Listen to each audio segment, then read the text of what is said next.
So I'm a fan of fantasy novels. I love fantasy and science fiction, all those things. And on this channel, I mostly talked about classics so far. But lately, I've actually been reading quite a bit of fantasy, but not, I guess, like the high fantasy. It's not been Brandon Sanderson or Lord of the Rings, which I love Lord of the Rings. I love high fantasy, things like that. But what I have really been enjoying, there are some standalone novels that I picked up, some from the library, others from different places that I've really been enjoying, that I think are really fresh takes on fantasy and really fun spins on the genre, where it doesn't necessarily follow all the exact same tropes that we're familiar with or play to those things or follow the same formulas, but has some really interesting, unique, fun fantasy. So anyway, today I wanted to talk about some of those books because I think they're great recommendations and palate cleansers when you want something that feels like fantasy but feels a little different, and also is a standalone, so it doesn't require you to, invest into a huge fantasy series that's kind of overwhelming. Most of these books are not romance, so there might be small, tiny subplots of romance, but I personally, when I want to read a fantasy, I kind of enjoy more being focused on the world building and the things happening around the characters. I like romance in stories, but usually with fantasy, I prefer it wasn't the entirety of the plot. So anyway, that's what these kinds of books that I'm going to be recommending are today, and I hope that you'll find some that sound really exciting and you're interested in. So anyway, first up, I wanted to recommend Spinning Silver by Naomi Novik. I wanted to talk about this one. I'm in the middle of this one right now, actually closer to the end. I think I have like 150 pages left. It's like 500 pages. This book is the one that inspired this video for me, this video idea, because this book is, oh my gosh, it's so good. The basic premise of the story is that it's sort of like a retelling of Rumpelstiltskin, but vastly different from the original tale. So there are several main characters. There are three actually main characters. Miriam, there's Wanda, and Irina, and all three of them are in different places in this world and kind of have different vastly different lifestyles. But all three of them end up being interconnected and coming together somehow throughout this story. And it's told through all three of their points of view. There's points of view from other characters too. There's so many points of view in this book. But the main 3 points of view are Miriam, Wanda, and Irina. And I'd say Miriam and Wanda are actually more main characters even than Irina is. I think I'm saying her name right, Irina. Miriam is the daughter of a moneylender, and they live in a little village. But the problem is her father, the moneylender, isn't able to stand up to people and get them to pay back what they owe. He's very kind and generous and always putting others before himself. And you might even describe him as weak in some circumstances, because he's so unable to demand payment back that his family is left destitute and starving and struggling. And one day Miriam wakes up and she's sick of this lifestyle where her own mother is sick in bed and not getting better. Her father isn't doing what he's supposed to be doing and taking care of them. And everyone else in town has all the things they need, has food and clothes and warmth for winter and all these things that she knows her family doesn't have. So one day Miriam decides she is going to take up her father's job herself, and she is going to start going around and collecting money from these people. And she does. This is the very beginning of the book, by the way. I'm not spoiling anything. So she starts doing this, and she becomes this colder, harsher person, but by doing so, she learns how to handle money very well. Basically, she boasts that she can turn silver into gold because she's able to take care of her family. She's made them wealthy. She's completely turned their situation around. Well, there is a race of fey creatures called the Sterek. I think that's how you pronounce it. But they're basically winter fairy sort of creatures, which, if you're not familiar with that, they're sort of like elves in a way. I haven't read any books really with fae or fairy folk in them before, but from my understanding, they're just magical beings that have these abilities, and they are different from humans. But the Sterek basically are a winter race, and they can bring the snow, can bring winter, and they will charge through these human civilizations or human towns and just ransack all the gold they can find. And they're seen as these villains because they will murder, steal, do whatever they have to take the humans' gold. And nobody knows why they want gold.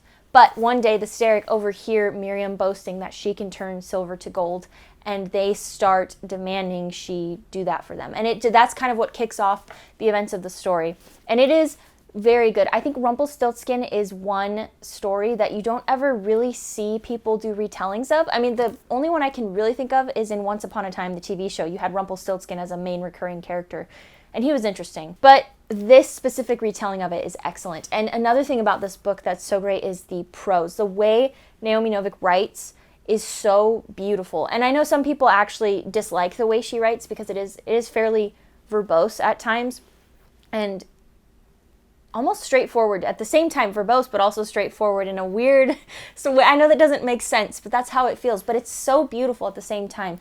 And especially with this book being so wintry and sort of set in this wintry time and all the snow and ice and the weather, she describes it so well that you can almost feel it. And the pictures that, at least for me when I'm reading, the pictures in my head are so beautiful of this all the locations she's describing and all the action that's happening in the story. And I loved the characters. It was impossible not to love Miriam, even though the whole point is she's sort of this cold, she's made herself cold to be able to take care of her family, but you cannot help but love her because she's this intelligent, smart as a whip, very, very determined, and she's just a very great character. And then you have Wanda, who's another character who's different.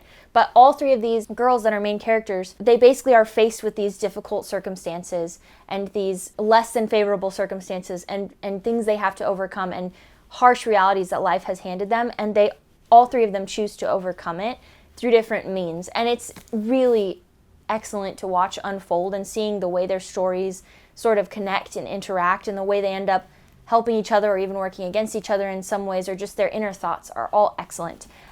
So like I said, I'm not quite finished with this one, but it's been fantastic so far, and I really wanted to talk about it even though I'm not done because I've been so excited reading it. I will say the one thing I've noticed is some people in reviews say that they were confused by all the points of view changes. I haven't had problems with that, but also I knew there were going to be multiple points of view in the book. So just know that going into it, that there are several times where the point of view will change, and it's not marked with a name or anything. You're just supposed to figure out who's talking based on their voice, which I found wasn't too difficult. But I know if you went into it not knowing there would be multiple points of view, then it probably would be very confusing. So just a heads up for that. So I love this book. I'm very excited to finish it. I'm close. I might finish it today, but it's been so good, so interesting. And Rumpelstiltskin, like I said, is just a fairy tale that I've always thought was so weird and so interesting, and so a retelling that's so creative and unique and different from the standard fantasy I've read is excellent.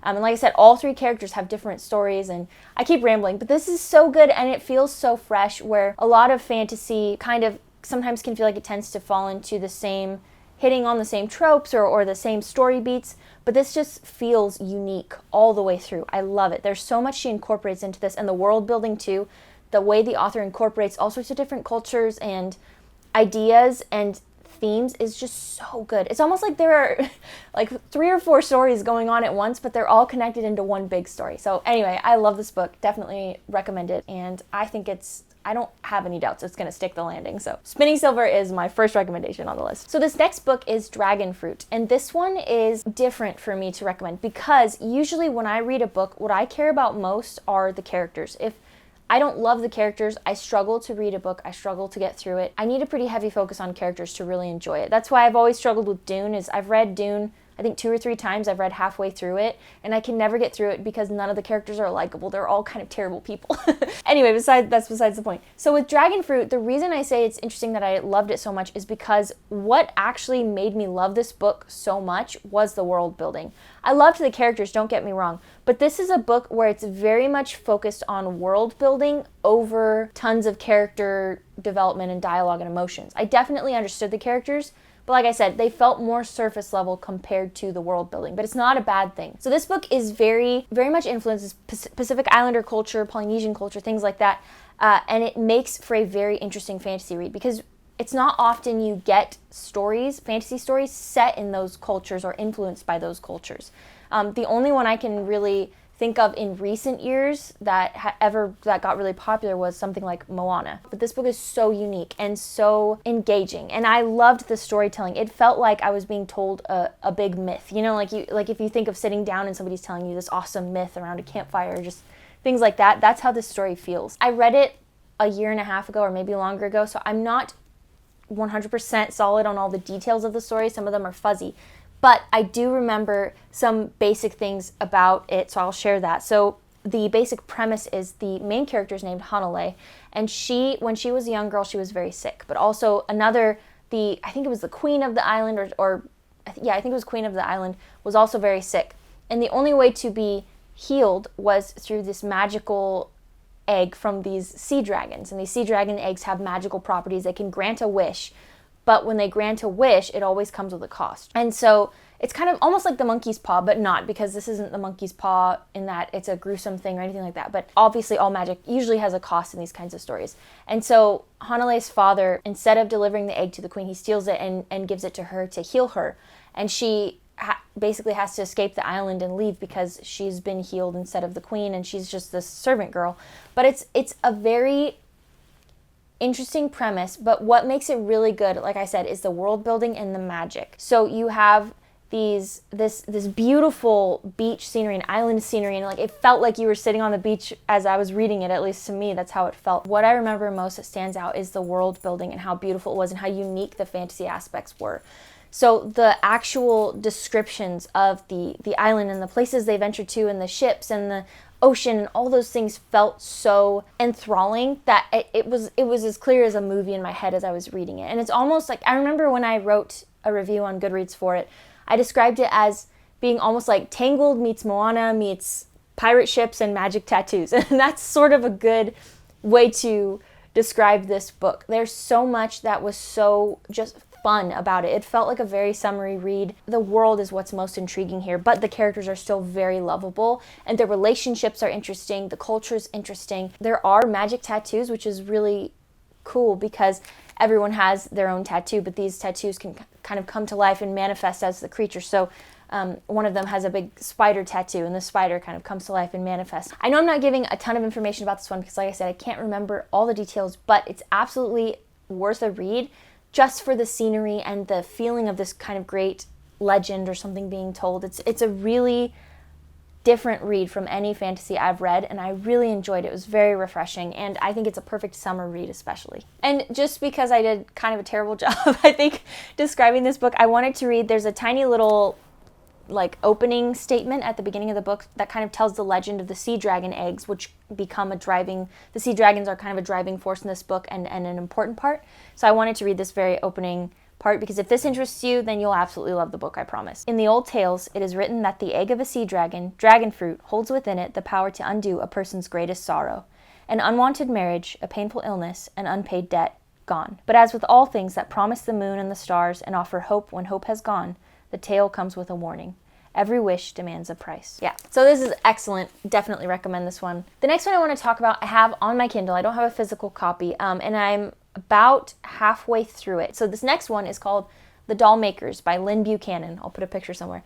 And this book, I'm about halfway through, and it is so reminiscent to me of what you would find in a Ghibli movie. It's sort of this sort of creepy, just kind of odd, in a good way, unique fantasy world with these fun ideas and these really engaging plot lines, and a heroine or a main character who's actually not quite what you'd expect. She's very bratty in some circumstances, and it makes an interesting mix for a story that, again, is already a very unique and engaging premise.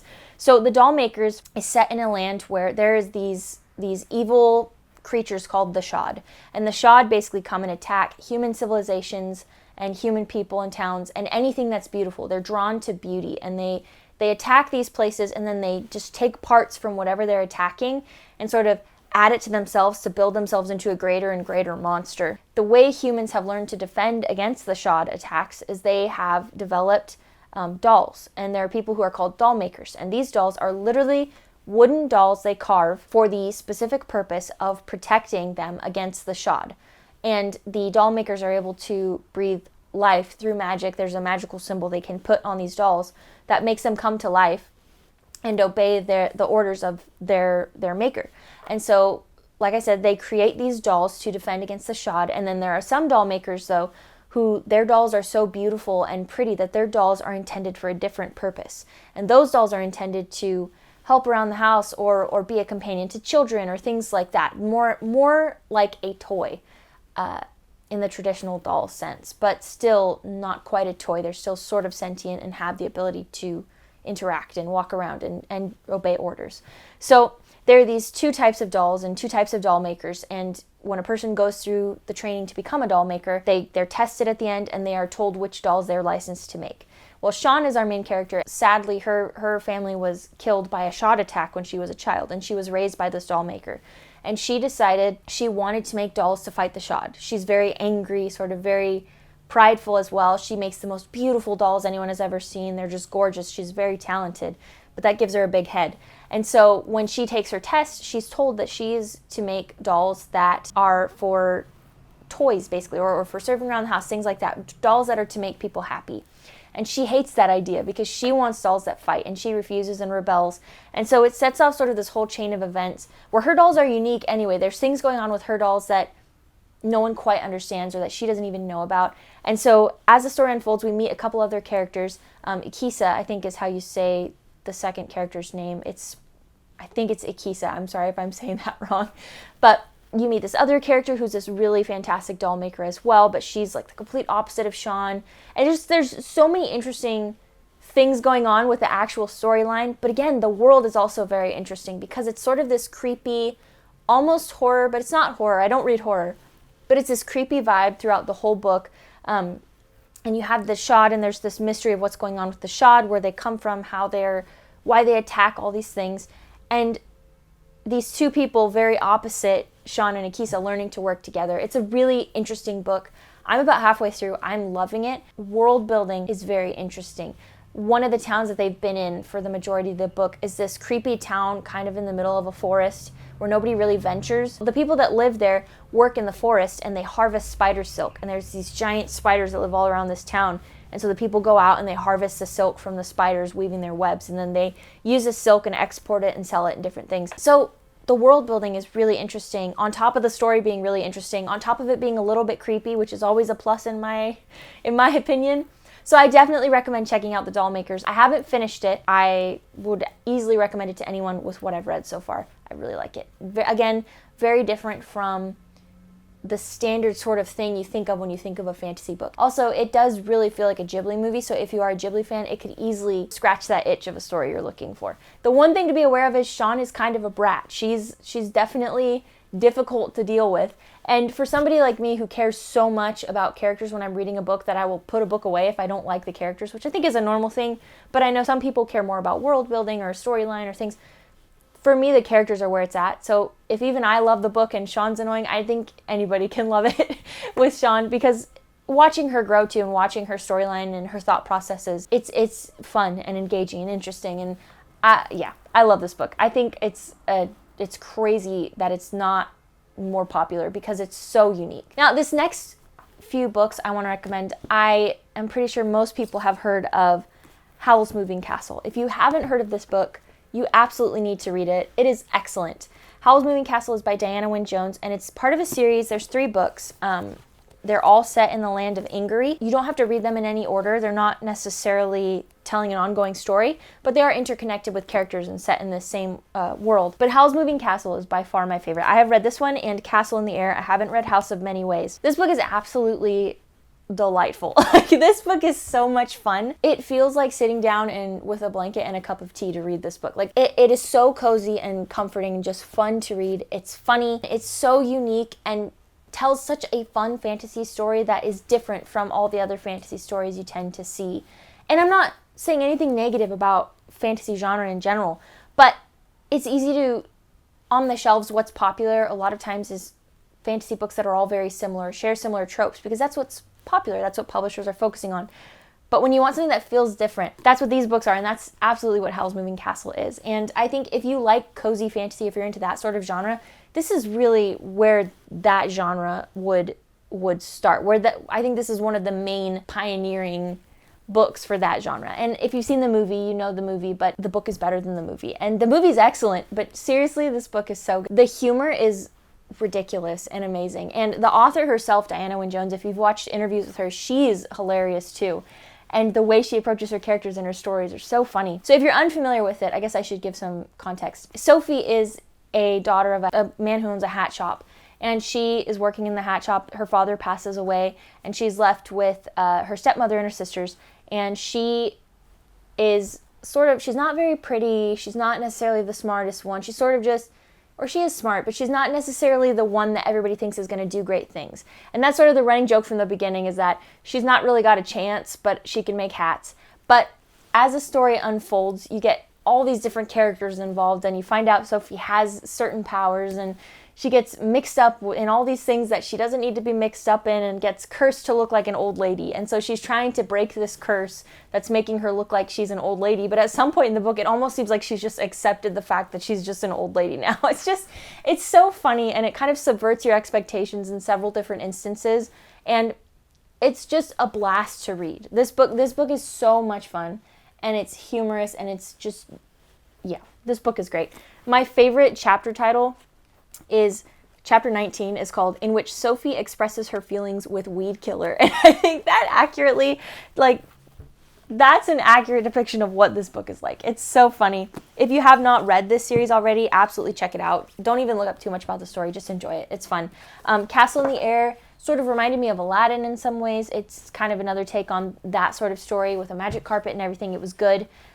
It was also very funny. Not quite as funny as Howl's Moving Castle, though. And like I said, I have not read House of Many Ways, but this one involves Sophie and Howl a lot, whereas Castle in the Air did not. So if you're a fan of Sophie and Howl and haven't read the other books in the series, but you have read the first one, or if you've seen the movies, definitely pick these up. Okay, the last book I wanted to talk about in this series of fantasy books that feel different and fresh is The Forsaken Knight by Von Heppner. And I recently read this one.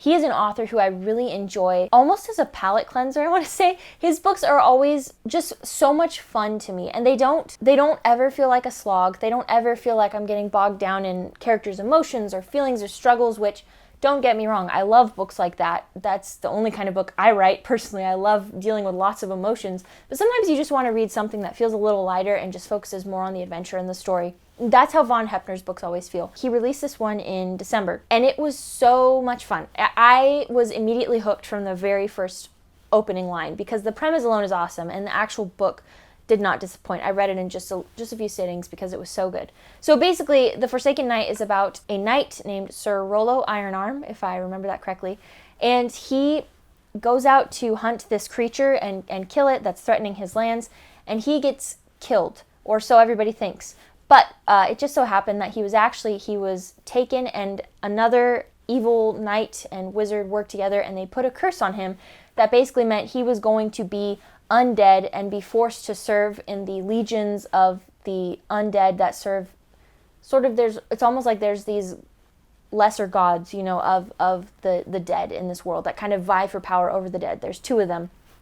And for some reason, Sir Rollo wakes up and he's undead as if he were a zombie, but not like rotting flesh and his brain is gone, but he's like cold and he doesn't need to eat, he doesn't need to sleep, but he's half alive and half dead in a way, where this curse has been placed on him. So he's this undead knight, but he's not under the power of either of the lesser gods that would normally take control of an undead person who's been cursed in this way. He becomes what's called a darkling, where he's able to traverse the lands and live however he pleases despite being dead. So it's a really interesting premise, and he decides he's going to take revenge on the guy who did this to him and who took over his lands and who's trying to take his wife and all these things because they think he's dead.